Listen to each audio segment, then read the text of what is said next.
BFM Business et CB News présentent Hebdocom avec Erwan Maurice. Bonjour à tous, bienvenue, ravi de vous retrouver ce week-end encore dans Hebdocom, l'émission qui déshabille la com des marques. Notre invitée ce week-end, Caroline Dacier, directrice exécutive marketing du groupe Carrefour. À l'approche des fêtes, le distributeur signe avec Publicis Conseil une campagne pour inciter aux dons et à lutter contre la précarité alimentaire. Campagne sous forme de témoignages qui utilise les codes des réseaux sociaux. Puis nous retrouverons Simon Tenenbaum pour le décryptage de la semaine autour des chaînes de télévision qui font grise mine. Elles sont de moins en moins regardées selon une enquête Médiamétrie. Mais c'est donc un boulevard qui s'ouvre au streaming et au service à la demande. Justement, on en parlera dans une vingtaine de minutes avec notre Zoom. Adélaïde de Clermont-Tonnerre, directrice de la rédaction du magazine Point de Vue, qui lance sa propre plateforme Point de Vue TV, sera notre invité. Et Gilles Peuzet, spécialiste des médias numériques au sein du cabinet NPA Conseil. Voilà le programme. Merci beaucoup d'être avec nous. Et tout de suite, les news. BFM Business, Hebdocom. L'actu. Et les news, c'est tout de suite, mais d'abord, j'accueille bien sûr Frédéric Roy. Bonjour Frédéric. Bonjour Erwan. Rédacteur en chef de CB News. Vous allez bien ? Bonjour. Ça va toujours bien. La semaine s'est bien passée comme d'habitude ? Elle s'est parfaitement passée. Prêt pour l'info avec Julien Rizzo ? Bien sûr. Allez, c'est parti. Bonjour Julien. Bonjour Erwan. Journaliste BFM Business. Julien, comme chaque semaine, le tour des actus avec vous. Et on commence avec l'arrêt de la diffusion du journal papier de CNews. Oui, en mardi, le quotidien a publié son dernier numéro face à la baisse de sa diffusion due à la crise sanitaire et surtout à l'augmentation du prix du papier. Le groupe Canal+, propriétaire du titre, a décidé d'arrêter la version papier de son journal gratuit diffusé depuis 2007. Les effectifs vont désormais poursuivre leur activité sur le web et sur la chaîne d'information du groupe. Et puis, toujours dans la presse écrite, il y a 2 candidats pour la reprise de la Provence qui appartenaient à Tapi jusqu'à présent. Oui, exactement. CMA CGM et NJJ, la holding de Xavier Niel. Ils ont tous les deux déposé cette semaine une offre de rachat. Ils se comptent s'offrir les 89% de parts détenues par le groupe Bernard Tapie en liquidation judiciaire. CMA CGM, de son côté, veut mettre l'accent sur les opportunités numériques. De l'autre, NJJ qui détient déjà les 11% restants du capital du groupe La Provence et qui a racheté le groupe Nice Matin en 2019, souhaite développer les marques de presse. Et puis Julien, DC Company, la société d'investissement spécialisée dans les nouveaux médias, met la main sur le site satirique qu'on connaît tous, le Gorafi. Oui, Geoffrey Larocca, le fondateur de DC Company, compte accompagner le développement et la monétisation du Gorafi via la publicité et le lancement de nouveaux formats vidéo. Au total, le site d'information humoristique réunit plus de 2 millions d'utilisateurs mensuels et 3 millions d'abonnés sur les réseaux sociaux. Et puis enfin, le côté réseau, le gendarme britannique de la concurrence exige que Facebook vende Jiffy. Oui, la CMA estime que l'intégration de la start-up qui domine le marché des GIFs, ces petites images animées, pourrait, je cite, nuire aux utilisateurs de réseaux sociaux et aux annonceurs au Royaume-Uni. Il craint que Facebook change les critères d'accès à ces GIFs en forçant ses rivaux comme TikTok ou Twitter à partager plus de données d'utilisateurs. L'autorité britannique avait déjà condamné Facebook à 50 millions de livres d'amende pour avoir commencé à intégrer Giphy sans son autorisation. Ouais, Giphy ou Gify, pour pas faire Gify, la confusion avec Jiffy, les magasins. D'accord. Voilà, notez pour la prochaine fois. Bon, on termine d'un mot, Julien, avec Jacques Dorsey qui quitte ses fonctions chez Twitter. Oui, il a annoncé en début de semaine son départ de la direction générale, 15 ans après avoir cofondé le réseau social. Il sera remplacé par Parag Agrawal, le responsable technique du groupe. Et puis Twitter a annoncé également cette semaine que les utilisateurs pourront demander la suppression d'images où ils apparaissent sans leur consentement pour lutter contre le harcèlement. Merci beaucoup, Julien. On se retrouve bien sûr la semaine prochaine. Frédéric, on reste tous les deux pour accueillir notre invitée tout de suite cette semaine, Caroline Dacier, directrice exécutive marketing, marque et client du groupe Carrefour. Bonjour, bienvenue. Bonjour à tous. Merci d'être avec nous dans Hebdocom. Merci. Vous signez avec l'agence Publicis Conseil une campagne pour inciter aux dons et lutter contre la précarité alimentaire. D'abord, un extrait. Joyeux Noël! Voilà, c'est les repas qui vont être distribués ce soir. There's a magic in the air when the holiday spirit's true. I listen to the voices as they float my way. It must be the music that the angels play. Ça fait 30 ans que Carrefour s'engage avec vous auprès des associations. Et cette année, pour Noël, on offre 500 000 repas aux plus démunis. Joyeux Noël. Une campagne de Noël, on peut le dire, hein, on entend ces joyeux Noël. Campagne axée sur la solidarité, filmée au téléphone par les collaborateurs, par les bénévoles avec lesquels vous travaillez, par les clients aussi. Qu'est-ce que vous avez voulu raconter d'abord avec ce film de Noël qui est un peu atypique? Parce que jusqu'à la 3 dernières secondes, on ne sait pas forcément qu'il s'agit d'ailleurs d'une campagne de Carrefour. Tout à fait. Oui, c'est une campagne tout à fait atypique dans sa forme et dans son fond. Ce que nous avons vraiment voulu mettre à l'honneur, c'est tous les gens qui s'engagent sur la solidarité. Et toutes ces personnes, c'est un écosystème qui est composé de nos équipes en magasin, de nos clients aussi. On l'a vu ce dernier week-end lors de la grande collecte. Les clients sont très engagés sur la solidarité. Et puis, c'est tous les bénévoles avec lesquels on travaille depuis 30 ans que Carrefour est engagé dans la solidarité. Et donc, c'est une ode à la solidarité et c'est surtout une ode à leur engagement et notamment à toutes nos équipes en magasin qui, depuis 2 ans, avec la crise sanitaire, ont fait preuve d'un engagement incroyable et d'une solidarité fantastique. Frédéric Roy, CB News. Alors, c'est un film, on pourrait presque dire, tourné au ras du sol. Ça va complètement à l'opposé des tendances actuelles, où on est quand même reparti dans dans des films qui sont généralement très produits, très léchés. Absolument. Et là, quand c'est Publicis qui est venu avec cette idée, ou c'est vous qui lui avez demandé? Alors, c'est une bonne question. En tout cas, quand on parle de sujets de solidarité, ça nécessite beaucoup de pudeur, d'authenticité et de vérité.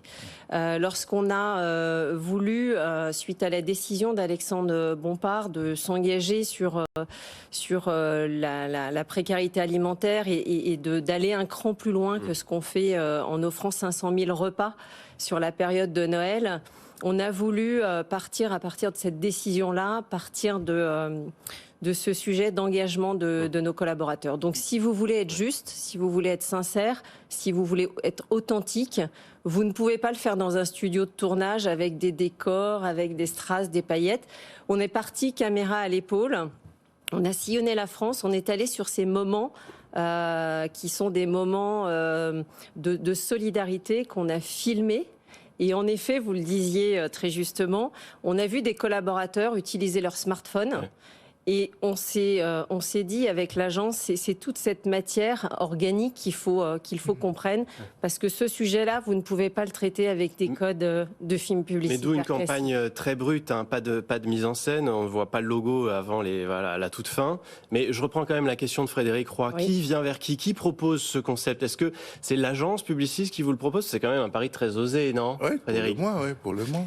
C'est un pari très osé, mais c'est vraiment une discussion qu'on a eue avec Marco Venturelli, où moi je lui ai dit comme brief, moi je veux mettre dans cette campagne à l'honneur mes collaborateurs de tout Carrefour, nos clients, les bénévoles, et ce que je veux, c'est que ce soit un film extrêmement authentique.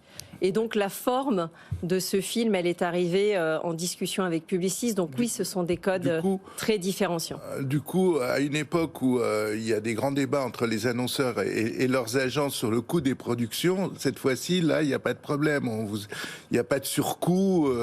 Alors, faut pas le voir comme ça. En fait, derrière ce que vous voyez, c'est beaucoup d'heures de travail parce que vous partez, vous n'avez pas un scénario établi, vous n'avez pas un studio. Donc bien au contraire, c'est pas une campagne low cost, c'est ça que vous nous dites? Pas du tout, pas du tout. C'est des heures de rush, de films, de tournage. On est parti dans la France entière pour aller tourner. Et quand vous partez, vous ne savez pas ce que vous allez finalement récupérer comme matière. Donc derrière un film très simple, très authentique, croyez-moi, il y a un énorme travail de l'agence de création. Vous surfez aussi, Caroline Dacier, du groupe Carrefour, sur des formats qui ont émergé largement ces 2 dernières années avec notamment les confinements, la crise sanitaire, les stories, les vidéos TikTok. des outils aussi très jeunes. Vous voulez vous adresser à des populations plus jeunes et utiliser ces outils, ces manières de communiquer qui sont aujourd'hui devenues très modernes. Voilà, très modernes. Bien sûr.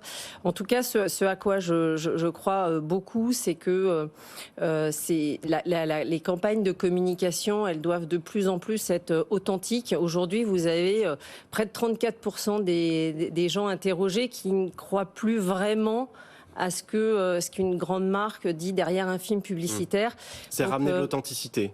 Oui, je crois que de ramener de l'authenticité dans la façon de communiquer et puis surtout faire parler les gens de votre marque, c'est, je pense, extrêmement fort. Des campagnes plus simples. Frédéric. Humaniser la marque en quelque sorte, parce que il y a aussi effectivement dans votre secteur, la grande distrib, quelque chose d'un peu, il y a une distance. Là, vous revenez sur terre. L'année dernière, on était avec le Père Noël, et là cette fois-ci, on redevient un peu plus terre à terre, pardon. En fait, dans l'ADN de Carrefour, vous avez 30 ans d'engagement, de solidarité. La crise sanitaire qu'on a traversée depuis 2 ans a montré à quel point nos collaborateurs en magasin sont proches des clients. Et on peut avoir un décalage, en effet, sur la marque Carrefour, qui est une marque mondiale. On peut avoir ce décalage de réalité.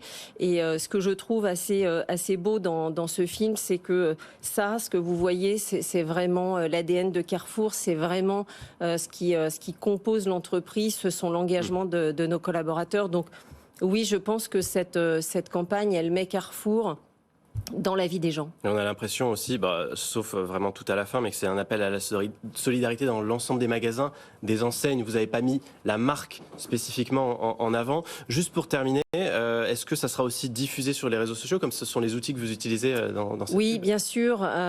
On va avoir toute une activation sur les réseaux sociaux et on va engager les auditeurs à regarder cette vidéo et toutes les 100 vues, il y aura 1 euro de reversé à Équipage Solidaire, qui est une association pour les jeunes en difficulté. Donc, bien sûr, et je vous encourage vraiment à la visionner, parce que derrière, il y a encore une action de solidarité pour aider les plus fragiles. Merci beaucoup, Caroline Dacier. C'est moi qui vous remercie. D'être venue dans Hebdocom, directrice exécutive marketing, marque et client du groupe Carrefour.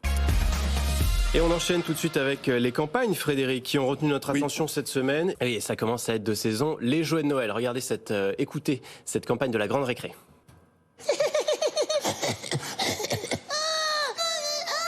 Oui, le poupon à soigner Calinou, qui pleure tous ses gazouilles. Calinou.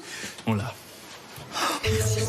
Et voilà la Grande Récré qui met en scène des parents tellement investis dans la recherche des jouets de leurs enfants, Frédéric, qui vont jusqu'à les mimer devant un vendeur, le vendeur du magasin, qui n'est pas déstabilisé par l'attitude quand même assez cocasse de ses parents. Quand on vend des jouets de plus en plus complexes, il faut être prêt à tout. C'est ça. Et autre campagne qui a retenu notre attention cette semaine, Frédéric, celle de Médecins sans frontières qui fête ses 50 ans. Oui, un anniversaire qui fête de manière assez visible, on va dire, avec une campagne choc qui va là où ça fait mal, avec des visuels tels que ces réfugiés au milieu de la mer, avec ce titre « Faut-il laisser couler ?» Ça fait allusion à quelques polémiques récentes.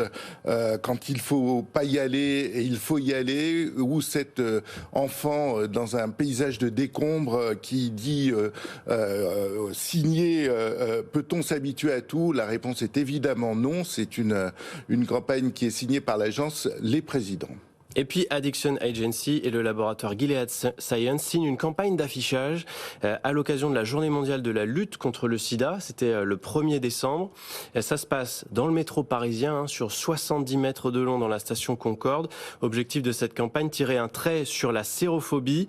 Tous les mots négatifs en réalité sur les murs de la station de métro s'effacent derrière un long trait vert tracé donc sur les murs de la station, ce qui fait d'autant plus ressortir les quelques mots positifs. L'idée, Frédéric, c'est de ramener de l'espoir chez les malades. Il en faut, oui, surtout en ces périodes où ce genre de sujet passe malheureusement aussi au second plan à la avec d'autres maladies. Ouais.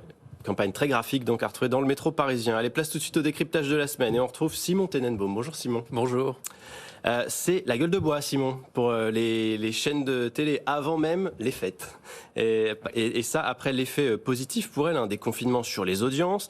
Les derniers chiffres de Médiamétrie montrent un fort recul du temps quotidien passé devant la télévision, ce qui veut dire que le secteur du streaming devrait, lui, en l'occurrence, prendre encore plus d'importance. Oui, la télévision classique, finalement, retrouve la tendance baissière qui était la sienne avant le Covid. En novembre, les Français ont en moyenne regardé la télévision 3h39 par jour. C'est 40 minutes de moins par jour que l'an dernier. C'est assez logique puisqu'il y avait le deuxième confinement, mais c'est aussi 6 minutes de moins qu'en 2019. Les chiffres étaient déjà nettement en baisse au mois d'octobre et plus inquiétant, les chiffres sont encore plus en baisse sur les cibles commerciales, les 15-49 ans, les femmes responsables des achats. Évidemment, en face, ça, je vous apprends rien, les chiffres de la vidéo à la demande sont toujours très très bons, ceux de Netflix et consorts. On est maintenant à plus de 50% des foyers français abonnés à un service de vidéo, avec en moyenne 2 abonnements par foyer. Côté pub, face au repli de la télé classique linéaire, pour l'instant, ça résiste plutôt bien. Le prix des écrans publicitaires a plutôt tendance à se maintenir. La télé est encore très demandée, car on le dit souvent, c'est un des seuls médias à pouvoir toucher massivement la population. Mais c'est difficile, de plus en plus difficile, en tout cas, d'imaginer que les choses n'iront pas progressivement en se détériorant. Tout ça, effectivement, ça fait bouger le secteur. On a cette fameuse fusion TF1-M6 qui est imaginée comme la réponse à ce changement d'habitude, résister à la baisse probable du gâteau publicitaire en télévision, mais aussi investir ensemble dans le streaming pour aller concurrencer plus efficacement les plateformes américaines. Mais c'est pas justement l'objectif de Salto, la plateforme de TF1, France Télévisions et M6 ? Bah oui, c'est un peu le paradoxe. Malgré l'explosion pendant les confinements de la vidéo à la demande, Salto connaît pour l'heure un succès, on va dire, assez mitigé, 400 000 abonnés, c'est environ 5% du marché de la vidéo à la demande. La plateforme souffre de son positionnement, 7 € par mois, ce qui est un peu plus cher par exemple qu'Amazon Prime, avec beaucoup de programmes déjà diffusés, disponibles gratuitement sur TF1, M6, France Télévisions. Salto n'est pas disponible sur les box, sauf celle de Bouygues Télécom, c'est un frein. Et les choses ne risquent pas de s'arranger puisque TF1 vient de lancer officiellement une offre de replay étendue sans publicité, payante à 3 ou 4 € par mois, qui vient concurrencer frontalement Salto. Ça laisse penser que Salto n'est vraiment plus la priorité des priorités. Il faut dire que cette fusion TF1-M6 vient un peu bousculer le plan de développement de Salto, puisque ensemble les deux chaînes seront majoritaires au capital de l'entreprise. France Télévisions se retrouve marginalisée et envisage donc maintenant officiellement de vendre sa participation. Ça ne va pas durer longtemps. Ouais, et du coup c'est probablement en ordre assez dispersé que l'équipe de France du streaming va tenter cette fois de s'attaquer aux plateformes américaines. Merci beaucoup Simon pour ce décryptage. On se retrouve très vite et on continue nous à parler justement de la SVOD. BFM Business, Hebdocom, le Zoom. Oui, c'est le Zoom de la semaine. On se penche sur la stratégie de développement des médias à travers la SVOD avec nos invités. Bonjour Adélaïde de Clermont-Tonnerre. Bonjour. Merci d'être avec nous, directrice de la rédaction du magazine Point de Vue. Et à vos côtés, Gilles Peset, bonjour. Bonjour. Spécialiste des médias numériques au sein du cabinet NPA Conseil. On le disait avec Simon Tenenbaum, ça continue de bien bouger dans le secteur, notamment chez vous, chez Point de Vue. Vous vous mettez au streaming, oui. Ça y est, avec Point de Vue TV. Une centaine d'heures de programmes, des documentaires, des fictions. Alors c'est en ligne depuis cette semaine, le 1er décembre. C'est une étape symbolique là dans ce magazine. Il y a quand même des dizaines d'années maintenant. Oui, c'est un magazine qui a fêté ses 76 ans, mais qui continue évidemment à évoluer. Et c'est vrai qu'on est très content avec notre partenaire Alchimie d'avoir pu mettre au point cette offre. C'est une offre extrêmement qualitative avec des ressources qu'on a été chercher partout dans le monde parce que là, propriété de Point de Vue, c'est justement d'être très international. Donc on travaille avec la chaîne danoise, la chaîne suédoise, la BBC, l'Espagne, un peu partout dans le monde. Donc pas des contenu produit en interne, pour l'instant, ce sont des achats que vous faites. On a aussi des contenus produits en interne. Notre tout premier format, on l'a fait avec Thomas Pernet, qui est un journaliste qui nous a rejoint depuis 2 ans, très talentueux. Et on a d'autres projets en cours, un Royal Pop Corner auquel nous travaillons et qui sera un rendez-vous mensuel. Frédéric Roy. Alors on le disait à l'instant avec Simon, le marché de la SVOD est pour le moins occupé, il y a des grosses batailles. Un petit point de vue, pardon, qui arrive au milieu de ces géants, comment est-ce que vous allez faire pour vous distinguer dans ces... Alors déjà, on a, nous, une audience très importante, une audience très passionnée. On a 800 000 lecteurs à peu près par semaine, puisque notre magazine tourne entre beaucoup de mains. Et puis, on a un site internet qui fédère une autre communauté. On a 65 000 abonnés papier aussi. Donc, ce sont des gens déjà qui vont être notre première cible.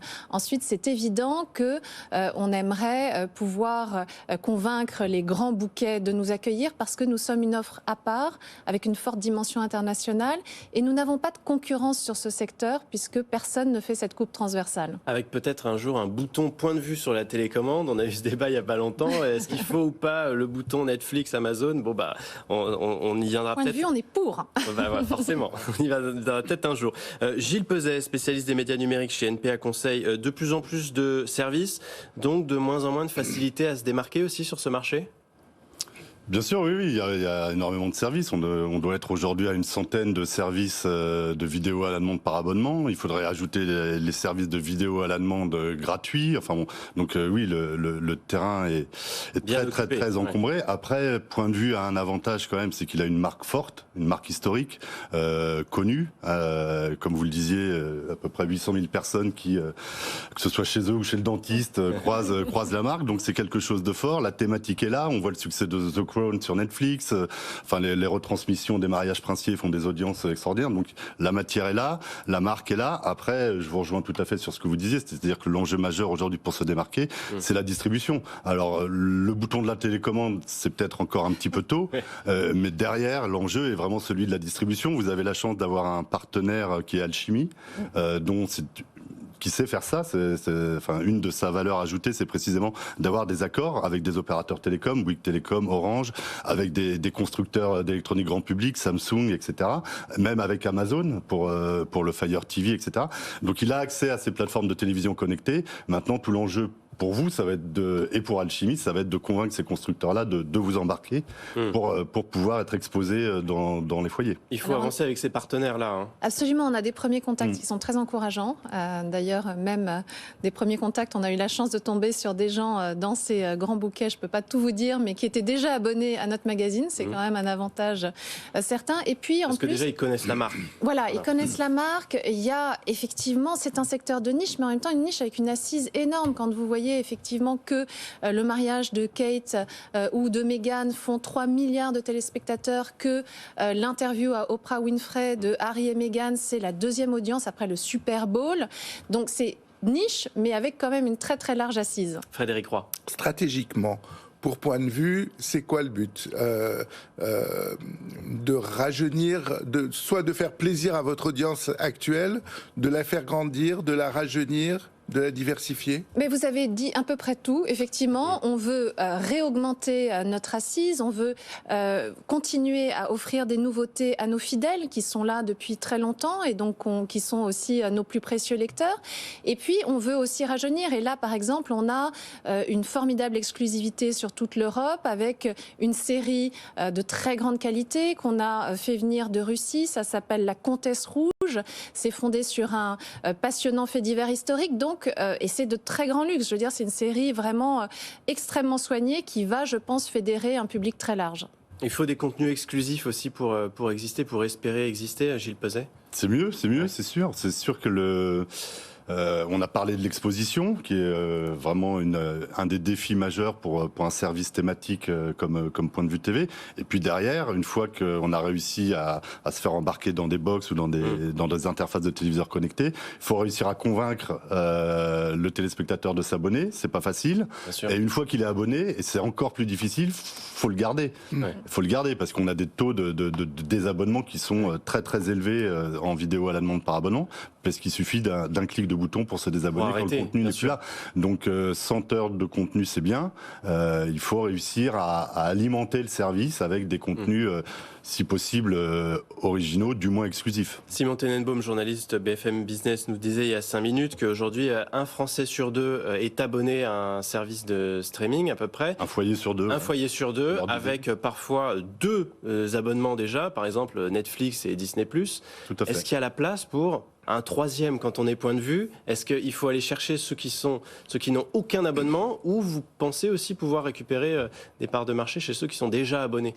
Moi, je pense que c'est en plus. Ce sont des abonnements en plus parce que là, on est sur une matière très spécifique qui demande vraiment de l'expertise.